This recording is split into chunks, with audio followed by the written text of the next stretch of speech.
වත්තල මූලස්ථාන ප්‍රධාන පොලිස් පරීක්ෂක අනුර ගුණවර්ධන මහතා පොලිස් දෙපාර්තමේන්තුවේ ගෞරවය වෙනුවෙන් දැවැන්ත කාර්යභාරයක් ඉටු කළ නිලධාරියෙක් පමණක් නොව හොඳ ස්ථාන භාර නිලධාරියෙක්. රාජකාරී ඉටු කිරීමේදී ඉතාමත් වේගයෙන් කටයුතු කරන ප්‍රධාන පොලිස් පරීක්ෂකවරයා රාජකාරී කරන වත්තල පොලිසියට පැමිණිල්ලක් ලැබී තිබෙන්නේ කාන්තාවක් හෝටලයක් තුල ගෙල වැළලාගෙන ඇති බවටයි. ඒ අනුව වහා ක්‍රියාත්මක වූ ප්‍රධාන පොලිස් පරීක්ෂකවරයා කඩි නමින් විමර්ශනයක් ආරම්භ කිරීමට කටයුතු කර තිබෙනවා. වහා ක්‍රියාත්මක වී හෝටලයට ගිය පොලිසිය දැක තිබුණේ කාන්තාවක් සිහිසුන්ව වැටී සිටින ආකාරයයි.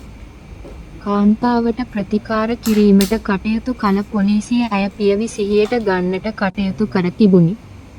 පසුව ඇයව පරීක්ෂා කිරීමේදී ඇයිස්ගෑම් 6 මිලිග්‍රෑම් 100ක් ඇය සන්තකයේ තිබියදී පොලිස් භාරයට ගෙන ඇය අත්අඩංගුවට ගැනීමට කටයුතු කර තිබුණා. මේ කාන්තාව කොළඹ 15 ප්‍රදේශයේ පදිංචිකාරියක්.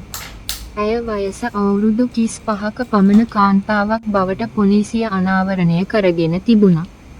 විදේශගත පුද්ගලයෙකු සමග සම්බන්ධ වී මත්ද්‍රව්‍ය බෙදා හරින බවට පොලිසිය ඇයගෙන් ප්‍රශ්න කිරීමේදී තහවුරු කරගෙන තිබෙනවා. මත්ද්‍රව්‍ය ජාවාරම්කරු විසින් සුරක්ෂිතව තැබීම තබා සඳහා ඇයට ලබා දී තිබූ T56 ගිනි අවියක් සහ පතරොම් 113ක් සම්බන්ධයෙන්ද පරීක්ෂණ අරවා තිබෙනවා. එම තොරතුරුත් සමග ඇයගේ දෙවන විවාහයේ සැමියාගේ රාගම පිහිටි නිවසද පොලිසිය පරීක්ෂාවට ලක් කර තිබෙනවා.